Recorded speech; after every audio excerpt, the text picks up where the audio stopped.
सतगुर नानक परगटिया, मिटी तुंद जग चानन हुआ। ये है बाबा नानक जी की पवित्र काली बेई। इसका सुंदर और अलौकिक नजारा देखकर मनुष्य तो क्या, पक्षी भी चहचहा उठते हैं। ये नदी कोई साधारण नदी नहीं है। इतिहास में इसका अपना एक महत्वपूर्ण स्थान है।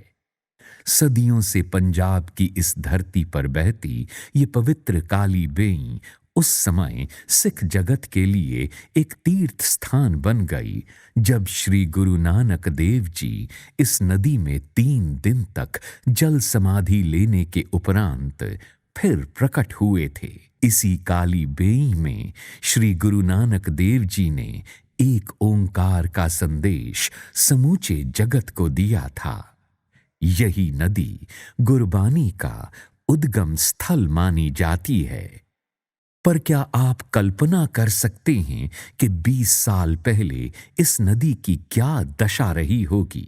शायद आज की इस बेई के मनमोहक दृश्य को देखकर आप सोच भी नहीं सकते कि पंजाब और भारत की बाकी नदियों की तरह ये बेई भी बस एक गंदा नाला बनकर रह गई थी।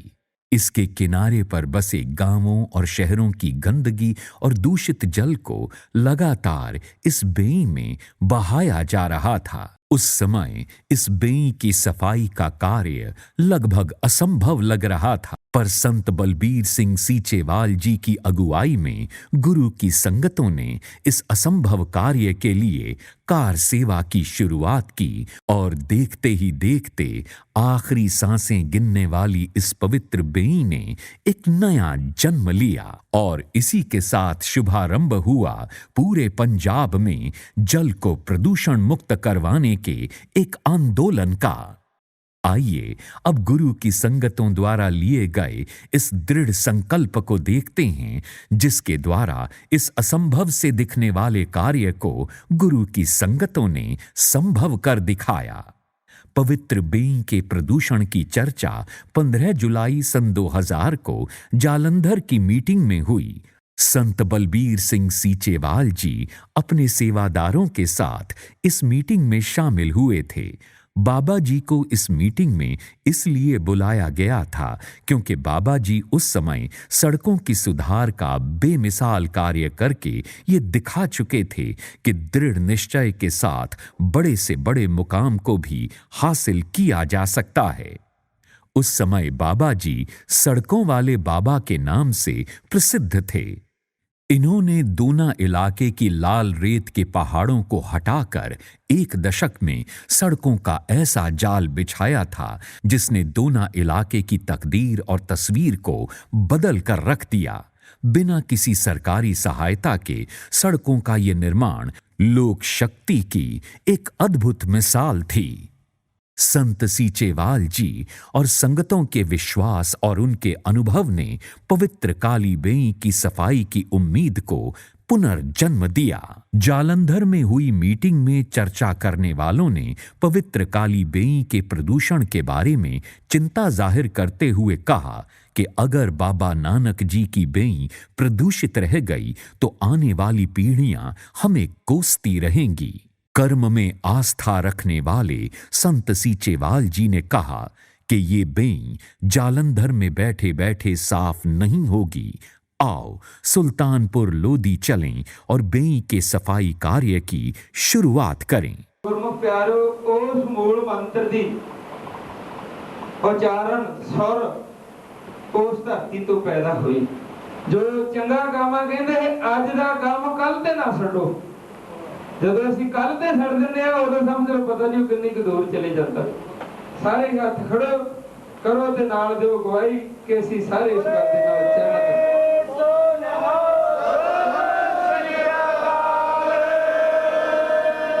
फिर क्या था, अगले ही दिन मतलब सावन की संक्रांति वाले दिन गुरुद्वारा श्री बेर साहिब सुल्तानपुर लोधी में अरदास करने के उपरांत काली बेई की कार सेवा का शुभ कार्य आरंभ हो गया। तब प्रदूषित बेई में सबसे पहले उतरने वाले पहले कार सेवक संत बलबीर सिंह सीचेवाल ही थे। देखते ही देखते इलाके से हर रोज बहुत बड़ी गिनती में गुरु की संगतें बेई की कार सेवा के लिए आने लगीं। उस समय इन जंगली पौधों को निकालने के लिए एक्सावेटर या क्रेन मशीन मौजूद नहीं थी। संगतों ने हाथों के साथ ही गहरे पानी में उतरकर पौधों को बाहर निकाला। बेई के तल को गहरा और साफ किया गया और बेई के दोनों तरफ नए रास्ते बनाए गए। बेई में मौजूद कीचड़ की वजह से पानी के धरती में जाने का रास्ता बंद हो चुका था। बेई में मौजूद 6-6 फुट से भी ज्यादा कीचड़ को ट्रैक्टर की मदद से निकाला गया, जिससे कुदरत के संतुलन को पुनः स्थापित करने में बहुत मदद मिली और पानी धरती के नीचे फिर से जाने लगा और धरती रिचार्ज होने लगी। सुल्तानपुर लोधी में बेई के दोनों तरफ 3 किलोमीटर के इलाके में गुरुद्वारा श्री घाट साहिब से लेकर गुरुद्वारा श्री बेर साहिब तक पत्थर लगाकर घाटों का निर्माण किया गया। ये कार सेवा दिन रात चलती रही। संत बलबीर सिंह सीचेवाल जी युद्ध स्तर पर कार सेवा में जुटे रहते थे। साल 2003 में गांव धनोआ, जिला होशियारपुर, जहां से पवित्र बेई की शुरुआत होती है, वहां से कार सेवा की शुरुआत हुई, जहां से हजारों कार सेवक बेई की इस कार सेवा में हिस्सा लेने के लिए निरंतर जुटे रहे। दशकों से इस बेई में जमा जलकुंभी बूटी कार सेवकों के जोश के आगे टिक न सकी और बेई के बंद हो चुके कुदरती स्रोत को दोबारा चालू कर दिया गया, जिसके साथ ही 165 किलोमीटर लंबी इस बेई की सफाई पूर्ण हो गई। धनोआ गांव, जिला होशियारपुर का ये इलाका उस समय सेम की समस्या से बहुत बुरी तरह से प्रभावित था। सरकारी आंकड़ों के अनुसार इस इलाके का 50,000 एकड़ क्षेत्रफल सेम से प्रभावित था। पवित्र काली बेई के दोबारा प्राकृतिक बहाव के साथ ही ये इलाका सेम मुक्त हो गया, जिसके फलस्वरूप खेतों में फसलें लहलहाने लगीं और किसानों की खुशियां भी लौट आईं। गुरु की संगतों की धार्मिक भावनाओं और संत सीचेवाल के कठिन परिश्रम की बदौलत पंजाब सरकार का ध्यान भी इस बेई की तरफ आकर्षित हुआ। सरकार द्वारा मुकेरियां हाइडल चैनल से पवित्र बेई में 150 क्यूसेक्स पानी छोड़े जाने के साथ ही बेई का बहाव लगातार शुरू हो गया। बेई के इस बहाव ने कपूरथला क्षेत्र में भूमिगत जल के स्तर को ऊंचा उठाया, जबकि पंजाब के बाकी के हिस्सों में भूमिगत जल का स्तर घटता जा रहा है। पवित्र काली बेई की सफाई के कार्य के बाद सबसे बड़ी चुनौती ये थी कि जगह जगह पर इसमें गिरने वाले गंदे पानी को कैसे रोका जाए। उस समय के आला अधिकारी भी यही कह रहे थे कि जगह जगह पर गिरने वाला गंदा पानी बेई में नहीं जाएगा तो कहां जाएगा। पर संत बलबीर सिंह सीचेवाल ने बेई के किनारे पर बसे गांवों और शहरों के लोगों को जागरूक करने के लिए एक विशेष मुहिम चलाई। संत सीचेवाल आलोचना की जगह बदलाव में यकीन रखते हैं। बेई में गिरने वाले प्रदूषित जल की समस्या के एक विकल्प के रूप में उन्होंने सीचेवाल मॉडल को प्रस्तुत किया। इस मॉडल की स्थापना वास्तव में संत जी की दूरदर्शिता का ही प्रत्यक्ष प्रमाण है। बेई की कार सेवा भले ही सन 2000 में शुरू हुई थी, पर गंदे पानी को इस्तेमाल में लाने का उन्होंने 1999 में ही एक मॉडल स्थापित कर दिया था। उन्होंने अपने गांव सीचेवाल में सीवरेज डालकर गांव के गंदे पानी को छप्पड़ तक लाकर एक ट्रीटमेंट प्लांट बनाया। ये वो समय था जब खालसा पंथ अपनी स्थापना के 300 साला उत्सव मना रहा था। इन शताब्दी समारोहों के दौरान ही पंजाब को प्रदूषित जल से निजात दिलाने की शुरुआत सीचेवाल से सन 1999 में हो चुकी थी और ये मॉडल सीचेवाल मॉडल के नाम से प्रसिद्ध हो गया। क्या है ये सीचेवाल मॉडल? आइए पहले इसके बारे में जानते हैं। सीचेवाल मॉडल के अधीन गांवों कस्बों के वेस्ट पानी को सीवरेज व्यवस्था के माध्यम से छप्पड़ तक लाया जाता है। फिर इसको 3 कुओं में से निकाला जाता है। पहले कुएं में से कीचड़ को पानी से अलग किया जाता है। दूसरे कुएं में तैरती हुई वस्तुएं व तेल आदि को पानी से अलग किया जाता है और फिर प्रदूषित जल तीसरे कुएं में से होता हुआ मुख्य छप्पड़ में दाखिल होता है। ये पानी सूर्य की किरणों से प्राकृतिक रूप से साफ होता है और इस छप्पड़ के दूसरी तरफ मोटर लगाकर इस पानी का इस्तेमाल खेती के लिए किया जाता है।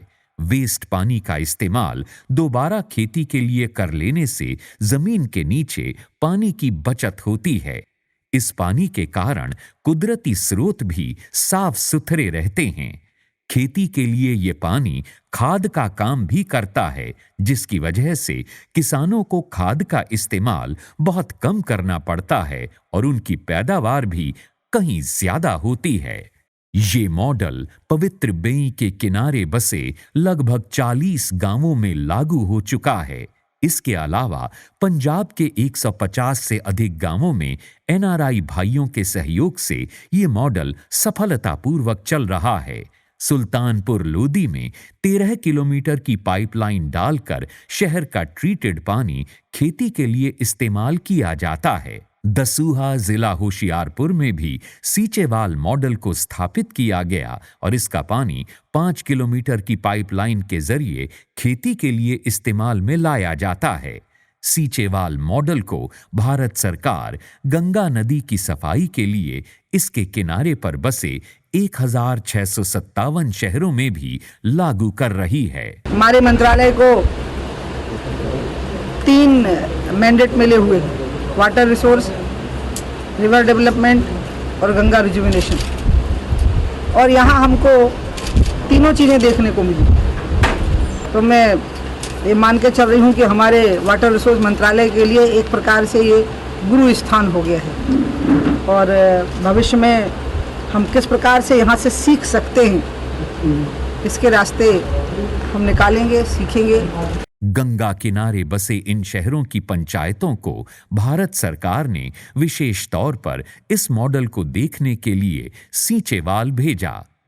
बिहार के मुख्यमंत्री श्री नीतीश कुमार, ये जो ड्रेन का सीवरेज का पानी है, अगर उसका इस्तेमाल सिंचाई के पर्पस के लिए हो सकता है तो इससे अच्छी बात तो कुछ हो ही नहीं सकती है। हरियाणा के मुख्यमंत्री श्री मनोहर लाल खट्टर, दिल्ली के मुख्यमंत्री श्री अरविंद केजरीवाल और अनेकों मंत्री और उच्च अधिकारी इस मॉडल को देखने के लिए गांव सीचेवाल आ चुके हैं।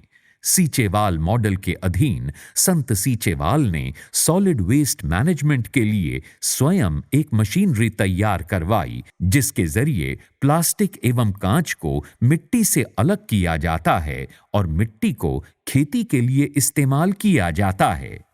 भारत के भूतपूर्व राष्ट्रपति डॉक्टर एपीजे अब्दुल कलाम ने साल 2004 में टेक्नोलॉजी दिवस के मौके पर इस बेई कार सेवा के कार्य को भारत की 9 महान उपलब्धियों में गिनाया था।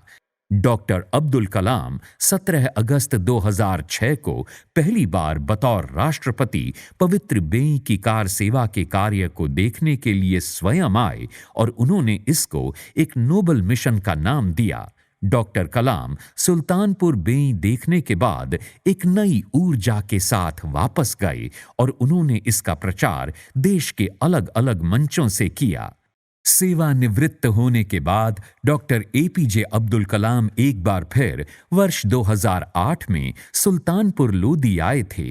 उन्होंने औपचारिक तौर पर वेस्ट पानी को ट्रीट कर कृषि प्रयोग में लाए जाने के कार्य को देखा। I believe, just like Baba Balbir Singh ji is doing, it's one message he is giving. Message is God is happy. The Almighty is happy. When you worship in Gurudwara, also all the rivers also clean. God is very happy. That's the message. What the message tell me? God is happy. God is happy. When you pray for Almighty, through worship in the Gurudwara, our mosque, our temple, our church, and also keeping clean all around us, the particularly rivers. Doctor Kalam ने अपने 50 से अधिक राष्ट्रीय और अंतर्राष्ट्रीय भाषणों में इस कार्य का विशेष रूप से उल्लेख किया। संत बलबीर सिंह सीचेवाल ने नदियों और दरियाओं में गिर रहे गंदे व जहरीले पानी के गंभीर प्रभावों के बारे में लोगों को जागरूक करने के लिए अप्रैल 2009 से जालंधर की काला संघिया ड्रेन, चिट्टी बेई और लुधियाना के बूढ़े नाले के साथ ही राजस्थान तक वातावरण चेतना मार्च निकाला। इस मार्च के दौरान राजस्थान के लोगों को उन्होंने जागृत किया कि जिस राजस्थान फीडर का पानी वो पीने के लिए इस्तेमाल करते हैं, उसमें जालंधर, लुधियाना और अन्य शहरों की गंदगी और फैक्ट्रियों का जहरीला पानी घुला हुआ है। इसी जहरीले पानी के कारण लोग कैंसर जैसी भयानक बीमारियों के शिकार होके मर रहे हैं। संत सीचेवाल जी बीकानेर के कैंसर अस्पताल में जाकर उन मरीजों से मिले जो जिंदगी और मौत की लड़ाई लड़ने के लिए मजबूर और लाचार थे। संत सीचेवाल जी के नेतृत्व में पंजाब और राजस्थान के पीड़ित लोगों ने साल 2008 और 2011 में काला संघिया ड्रेन पर एक बांध बना दिया। ये दो संघर्ष ऐसे थे जिन्होंने सरकार और प्रशासन को पूरी तरह से हिलाकर रख दिया। इन संघर्षों में उन गांवों के लोग शामिल हुए जो प्रदूषित जल के कारण कैंसर और चमड़ी के रोगों से बुरी तरह से पीड़ित थे। पंजाब की नदियों और दरियाओं को प्रदूषित होने से बचाने के लिए चलाए गए संघर्ष की वजह से संत बलबीर सिंह सीचेवाल को पंजाब सरकार ने पंजाब प्रदूषण कंट्रोल बोर्ड का सदस्य बना दिया। बोर्ड की मीटिंगों में भी बाबा जी पंजाब के प्रदूषित हो रहे कुदरती स्रोतों को प्रदूषण मुक्त करने के लिए अपनी आवाज लगातार उठाते आ रहे हैं। पंजाब की नदियों और दरियाओं को प्रदूषण मुक्त रखने के लिए नेशनल ग्रीन ट्राइब्यूनल एनजीटी की तरफ से बनाई गई समिति में भी संत बलबीर सिंह सीचेवाल जी को सदस्य बनाया गया है। इस समिति की रिपोर्ट पर नेशनल ग्रीन ट्राइब्यूनल ने पंजाब सरकार पर 50 करोड़ का जुर्माना भी लगाया। संत सीचेवाल पंजाब प्रदूषण कंट्रोल बोर्ड और निगरानी समिति की बैठकों में प्राकृतिक जल स्रोतों एवं पंजाब को प्रदूषण मुक्त करने के लिए अपनी आवाज लगातार उठा रहे हैं और लगातार समिति की तरफ से रिपोर्ट नेशनल ग्रीन ट्राइब्यूनल को भेजी जा रही है। एनजीटी के आदेशों के अंतर्गत ट्रीटमेंट प्लांट अब लगने शुरू हुए हैं, परंतु अभी भी प्रशासनिक अधिकारी अपनी जिम्मेदारी से भागते हुए नजर आ रहे हैं। इसके अलावा राजनीतिक दलों में भी इच्छा शक्ति की कमी है। संत सीचेवाल लगातार इस विषय को उठाते हैं कि सरकारी अधिकारियों की जिम्मेदारी सुनिश्चित की जाए। अपनी धरती और अपने देश के लोगों, खास तौर पर किसानों के लिए किए गए इतने बड़े कामों की वजह से ही संत सीचेवाल की अंतर्राष्ट्रीय पहचान बनी है। इंग्लैंड में विंडसर कासल और डेनमार्क में कोपनहेगन जैसी अंतर्राष्ट्रीय कॉन्फ्रेंसेस में संत सीचेवाल की उपस्थिति उनकी तरफ से संगतों के सहयोग के साथ किए गए कामों की गवाही देती है। अंतर्राष्ट्रीय टाइम मैगजीन में दुनिया के 30 पर्यावरण हीरोज में शामिल संत बलबीर सिंह सीचेवाल हमेशा ही धरती के साथ जुड़े रहते हैं। लोगों पर जब भी कोई मुसीबत आती है तो संत सीचेवाल जी मानवता की भलाई के कार्यों में हमेशा अग्रिम भूमिका निभाते हैं। संत सीचेवाल जी का मानना है कि आम लोगों के भीतर एक अथाह शक्ति का स्रोत है, इसलिए किसी भी कार्य को करने के लिए सरकार का मुंह देखने के बजाय या किसी की आलोचना करने के बजाय जन शक्ति हर मुसीबत का मुकाबला कर सकती है। सन 2008 में पंजाब में सतलुज नदी पर बना बांध गिद्दड़ पिंडी के नजदीक टूट गया, जिसकी वजह से इलाके में भयानक तबाही हुई। संत बलबीर सिंह सीचेवाल जी के दिशा निर्देश अनुसार इलाके की संगत और सेवकों ने दरिया के पानी को रोकने के लिए बांध बनाने का कार्य शुरू किया और सिर्फ 72 घंटों में बांध के 350 फुट टूटे हुए हिस्से पर फिर से बांध बना दिया। 19 अगस्त 2019 को सतलुज नदी पर बना धुस्सी बांध 24 स्थानों से टूट गया था। गांव जानिया चाहल के नजदीक 500 फुट तक बांध को बाढ़ बहा ले गई थी। इस बाढ़ ने शाहकोट और लोहिया खास ब्लॉक के गांवों में बड़ी तबाही मचाई। संत सीचेवाल जी ने स्वयं नाव चलाकर बाढ़ से घिरे लोगों को जरूरी सामान और भोजन मुहैया कराया। 22 अगस्त 2019 को बांध का पुनः निर्माण कार्य शुरू किया गया। संत सीचेवाल जी के नेतृत्व में बड़ी तादाद में पंजाब के नौजवानों ने इस बांध को फिर से बनाने के कार्य में योगदान दिया। 500 फुट चौड़े और 45 फुट गहरे हिस्से को सिर्फ 10 दिनों में पहले जैसा बना दिया गया। जानिया चाहल का ये बांध एक ऐसा बांध है जिसमें पंजाब के सभी जिलों से मिट्टी की ट्रॉलियां लाई गई थीं। संत सीचेवाल जी ने तब पंजाब के नौजवानों की प्रशंसा करते हुए ये कहा था कि पंजाब के नौजवानों ने ये साबित कर दिखाया है कि वे नशेड़ी नहीं बल्कि बहते दरियाओं के मुंह मोड़ने वाले वीर योद्धा हैं। इसके उपरांत खेतों में पड़े बड़े बड़े गड्ढों को भरा गया जिससे किसान अपनी आने वाली फसलों की बिजाई कर सकें।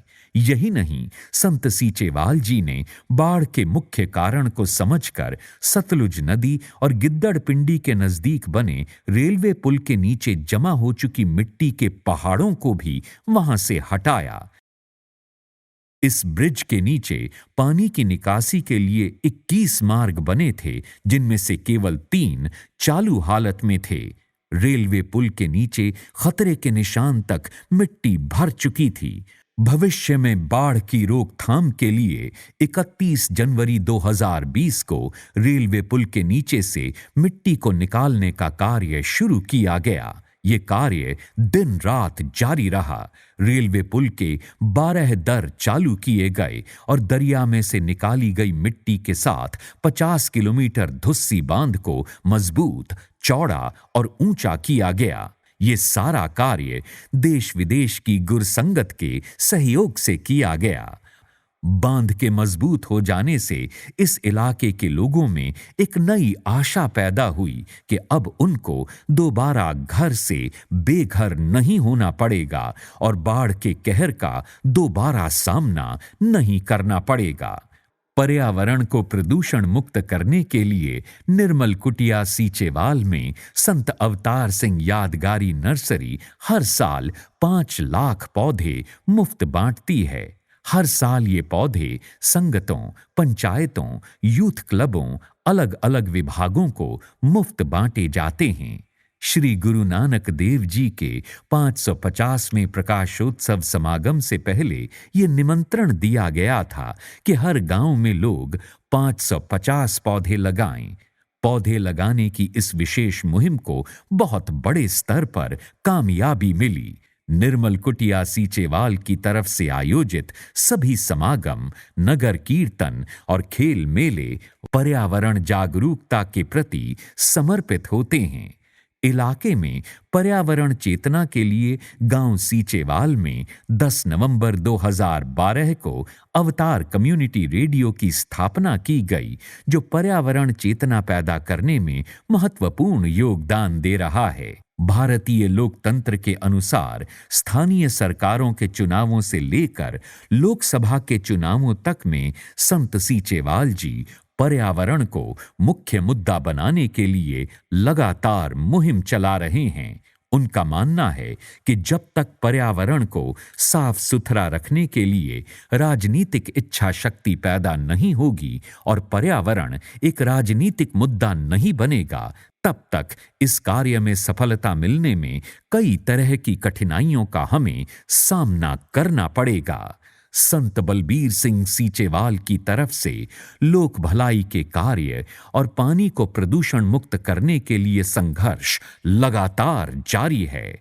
आइए हम सभी हवा, पानी और धरती की रक्षा के लिए अपना अपना योगदान दें।